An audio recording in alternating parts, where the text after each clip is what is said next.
Mais oui, êtes-vous en train de nous dire que vous étiez imbécile et incompétent? Ben écoutez, je pense pas être imbécile, je pense pas être incompétent non plus. J'étais 5 ou 6 fois. Petit contact.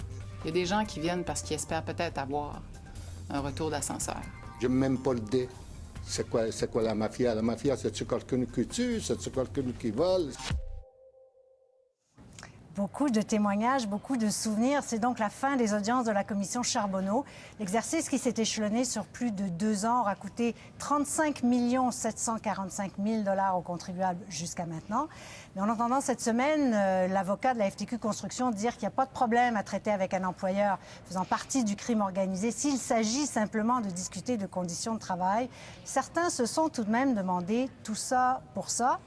Alors, Tasha est à Toronto et j'ai le plaisir d'accueillir Daniel et Michel avec moi sur ce plateau. Bonsoir à vous trois. Bonsoir. Bonsoir. Donc, ça aura coûté 2 fois plus que prévu. Michel, est-ce que c'était un exercice utile? Ah oui, je pense que oui. Écoutez, ça a été, je pense, un examen collectif salutaire. Ça a été un choc même. Souvenez-vous, au début, les gens ont été abasourdis par... On savait qu'il y avait de la corruption, mais l'ampleur du phénomène a vraiment surpris tout le monde. Mais là, je comprends qu'il y a une certaine déception parce que je pense que dans l'esprit des gens, il y a comme un malentendu sur le rôle de cette commission-là. Les gens le voyaient comme une espèce de tribunal où tous les ripoux là, de Montréal et du reste allaient être pendus sur la place publique, alors que c'était pas ça l'objet de la commission. C'était vraiment de voir comment ça fonctionnait. Et je trouve même qu'il y a un certain courage pour une société à se mettre à nu comme ça. Je suis convaincu qu'il y a bien des endroits ailleurs où, si on faisait le même exercice, on arriverait à des résultats là, qui seraient aussi spectaculaires que ceux-là. Maintenant, l'utilité va aussi dépendre beaucoup de la suite des choses.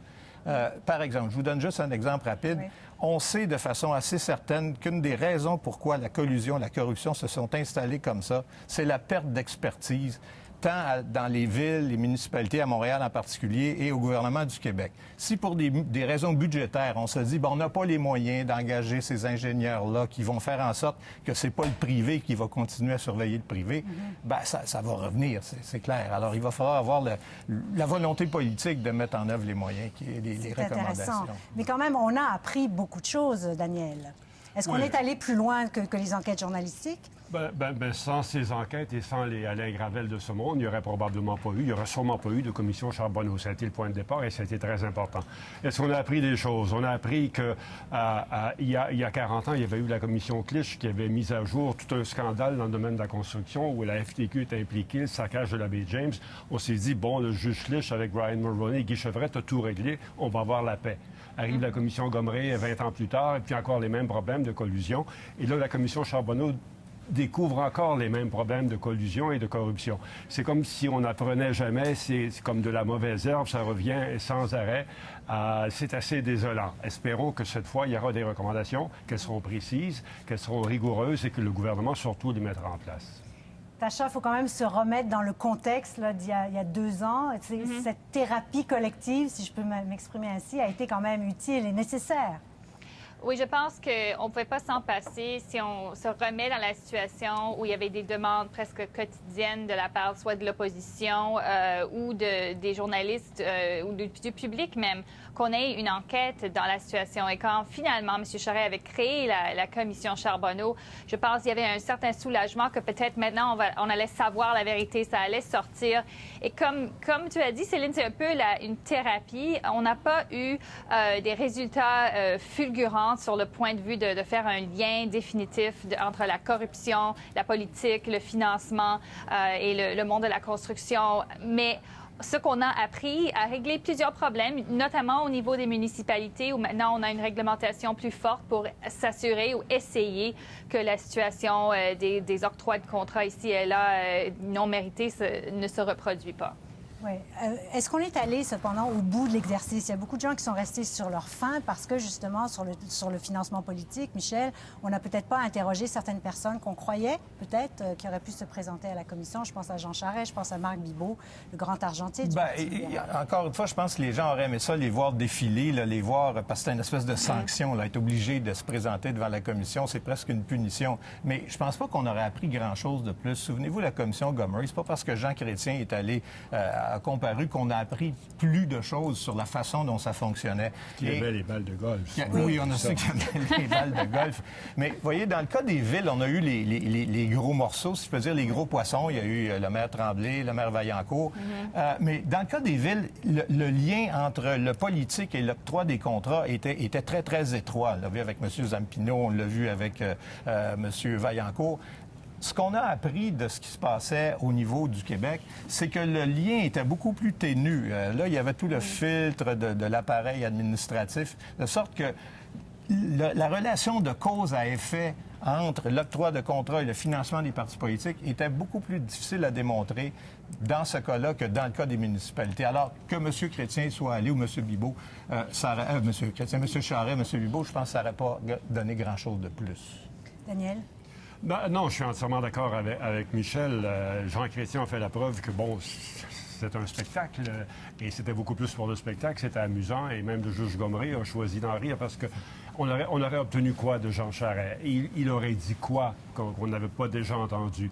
Même chose avec Bibeau. Ces gens-là savent comment jouer ce jeu-là à la perfection. Alors, écoutez, oui, ça aurait fait un bon spectacle, mais est-ce que c'était vraiment nécessaire? Ça aurait fait le tour du dossier, ça aurait permis à bien des gens de dire, bon, le premier ministre en savait peut-être pas autant qu'on le pensait. Jean Chrétien, ça n'avait pas l'air de savoir que Chuck Guité menait une opération complètement pas incorrecte, etc.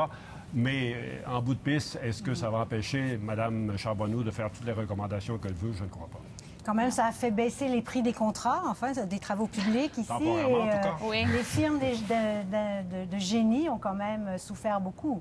Tacha. Oui, certainement. Écoute, on a eu un bouleversement dans ce secteur, des grandes firmes qui ont vu d'énormes changements et à cause des révélations qui ont été faites, je pense pour le public, c'est un type de nettoyage un peu qui s'est fait. Je pense que si on n'aurait pas eu cette commission, il y a toujours eu la grande question dans la tête des gens, la spéculation, jusqu'à quel point est-ce qu'on a un problème entre le lien entre le financement, la politique, les ingénieurs, les firmes d'ingénierie, la construction, etc. Maintenant, on sait au moins si on n'est même pas peut-être allé au bout, mais on est allé assez loin, je pense, pour que le public soit au moins un peu satisfait qu'il y a un progrès qui a été fait.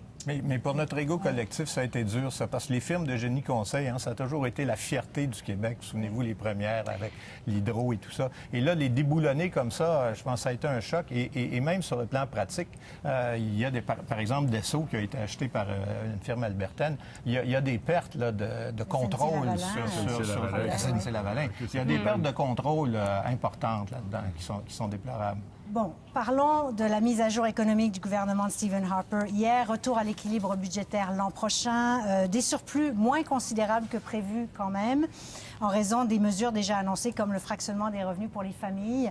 Daniel, au-delà des chiffres, quand même un exercice de stratégie politique pour les Absolument, conservateurs. absolument. Et un exercice très habile, il faut le dire. On aime ou on n'aime pas Stephen Harper. Cette partie de hockey-là, il sait comment la jouer et il la joue très bien. Il joue de façon salaud. S'il était dans une équipe de hockey, ce serait le Goons qu'on amène pour gagner la partie. Regardez-le aller. C'est dur. Mais c'est très... Oui, c'est dur, mais c'est très habile. Je lui reconnais ça. Il a déjà dépensé tous les surplus. Oui. Les pauvres partis d'opposition, maintenant, vont devoir dire, nous, on va rescinder les baisses d'impôts. Il y a quelque chose de difficile à faire en politique, c'est bien ça. Et Harper les force à se retrouver dans un coin avec pas beaucoup d'options. C'est lui qui contrôle tout le jeu en ce moment. Depuis un mois, les sondages le font monter tranquillement. Il a maintenant devancé Justin Trudeau dans la popularité des chefs. Pas les intentions de vote, mais la confiance aux chefs. Les événements l'ont aidé récemment. Mais beaucoup, oui. Tacha, quand même, c'est vrai qu'il ne laisse pas beaucoup de marge de manœuvre là, aux partis d'opposition. Oui, mais qu'est-ce que vous voulez? Je trouve cette logique un peu absurde que les partis d'opposition se plaignent qu'il n'y a pas de surplus, qu'eux puissent dépenser essentiellement. Mais est-ce que c'est eux qui ont remis l'équilibre budgétaire? Ils se sont opposés à toutes les coupures que le gouvernement a fait pour atteindre ce surplus budgétaire. Et le gouvernement aussi avait promis, les conservateurs, si on se rappelle, en 2011, avaient dit on va apporter le partage des revenus, le fractionnement des revenus et les autres mesures. Promesse. C'est ça, ils ont tenu les promesses. Qu'est-ce que vous voulez? Est-ce qu'ils ne tiennent pas leurs promesses? Alors, dans un sens, c'est ridicule pour les oppositions de se plaindre et de dire nous, on veut dépenser l'argent que vous avez économisé. Eux, ils auraient dépensé s'ils l'avaient de la même façon. Mais ça va être difficile de revenir en arrière. Quand Pas même, nécessairement de la même façon. Ouais. Pas de la même façon, mais tout ils est là. auraient dépensé. Oui, ils auraient dépensé sur leurs priorités. Le ministre des Finances, Joe Oliver, s'est vanté d'offrir aux Canadiens la taxation la plus basse depuis John Diffie-Baker. Est-ce qu'il y a de quoi vraiment se réjouir? Moi, je pense que non. Je comprends que les contribuables qui vont recevoir une baisse d'impôt ou un chèque d'allocation vont être très contents. Mais se réjouir de la réduction de la capacité d'agir de l'État, moi, je pense que c'est pas une bonne nouvelle. Je parle même pas d'une crise là, qui, par exemple, laisserait le gouvernement sans les moyens d'y réagir. Mais même dans le quotidien, je comprends que c'est moins spectaculaire que des coupures dans les hôpitaux ou dans les écoles. Mais prenez simplement, je sais pas, l'inspection des viandes ou l'environnement. C'est le jour où on va se retrouver, peut-être, Dieu nous en préserve, mais avec un nouveau Walkerton. Là. On va se dire, ben maudit, on a... Ontario, la crise de l'eau. Oui, exactement, la crise de l'eau. On n'aurait pas dû sacrifier l'expertise du gouvernement. Alors, il y a une abdication des responsabilités pour des raisons purement idéologiques et politiques, bien surveillance entendu. Du transport ferroviaire, surveillance du transport maritime. 25 des scientifiques de Statistique Canada qui sont partis, beaucoup de scientifiques partis à l'environnement. C'est des compressions et il a fait des choix. Ce sont des choix idéologiques et il a été élu. On le savait que Stephen Harper allait dans cette direction-là. Et c'est sa politique, et on le sait, il n'y a pas d'hypocrisie, c'est clair, c'est net et c'est précis. Est-ce que ce sont des décisions justifiables? On peut en débattre à l'infini. Oui, ça va avoir un prix quand même. Ça peut avoir un prix, ces compressions-là, Tacha. Bien, toute compression peut avoir un prix, c'est vrai. À date, est-ce qu'on a vu un autre Walkerton? Non. Écoute, les partis d'opposition, c'est pas qu'ils n'ont pas de marge de manœuvre la prochaine fois. Ils peuvent renverser certaines dépenses du gouvernement sur les prisons, par exemple, ou sur les avions de chasse. Ils peuvent dire, on va reprendre ces items du budget. On ne va pas dépenser ces sommes-là. On va les octroyer aux garderies ou aux scientifiques ou n'importe quoi. Alors, dire qu'on limite leur choix n'est pas vrai. Ils ont des choix, mais politiquement, il faut avoir le courage aussi peut-être de renverser les choix des conservateurs. Est-ce qu'ils ont ce courage? C'est la question. Ça va avoir des conséquences sur les provinces, Michel? Oui, parce qu'il impose, dans le fond, sa cure de minceur aux provinces. Parce qu'à partir du moment où, aussitôt que les surplus apparaissent, il les remet aux contribuables plutôt que de les envoyer aux provinces où là sont les besoins. Il force les provinces à couper dans la santé, l'éducation, enfin partout, toutes les provinces sont presque en déficit. Les provinces peuvent augmenter les impôts, les provinces peuvent augmenter les impôts. Aussi. Bon, mais prenons le fractionnement de l'impôt. Qu'est-ce qu'on fait pour récupérer ce champ-là? On dit, bien, à partir de demain, il y a un impôt sur les familles. Hein? Tous ceux qui ont des enfants, là, qui ont profité des largesses fédérales, on va les taxer. Voyons donc, politiquement, c'est absolument insensé. Le Québec veut indexer le prix des garderies, par exemple. C'est des choix de société qui s'imposent parce qu'on ne peut pas toujours demeurer sur la péréquation ou demander au reste du Canada aussi de financer des programmes. Alors, il y a des choix de société qui se font dans les provinces. Le gouvernement du Québec va faire ses choix, mais il y en a qui lui sont imposés par le gouvernement fédéral. Mais tu penses... En terminant, est-ce qu'il n'y a quand même pas, Daniel, un rôle pour l'État de compenser justement les écarts entre les régions, entre les provinces, etc.? Oui, c'est le rôle du gouvernement fédéral, mais là où je rejoins Tacha jusqu'à un certain point, c'est qu'ils sont nombreux à Ottawa à dire qu'il faut que les provinces, et ils visent surtout le Québec et l'Ontario en ce moment, il faut que les provinces fassent aussi leur ménage. Il faut qu'ils prennent des décisions difficiles. Ça fait trop longtemps qu'on remet cette notion d'assainissement des finances publiques. Tous les gouvernements disent on va le faire, on va le faire, on va le faire. Il n'y a jamais rien qui se passe. Donc, ça doit se faire aussi, mais le fédéral a un rôle à jouer et s'assurer qu'il n'y a pas d'inéquité d'un bout à l'autre du pays.